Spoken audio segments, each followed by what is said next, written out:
शाळेचं दूषित पाणी दोन मिनिटं जरा ते दाखवा.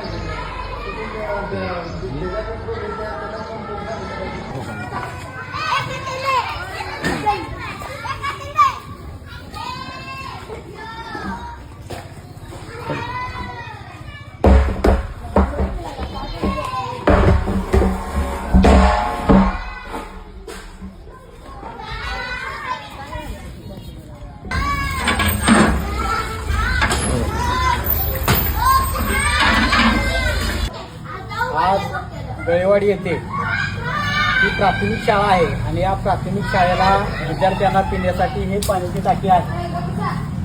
पालकांच्या तक्रारीनंतर आम्ही या ठिकाणी आलेलो आहोत. बघितलं की टाकीमध्ये घाण आहे, हे अस्वच्छ पाणी आहे आणि ही अस्वच्छ पाणी असंच हे विद्यार्थी पितात आणि या पाण्यामुळे, या दूषित पाण्यामुळे विद्यार्थ्यांना विषबाधा सुद्धा होऊ शकते.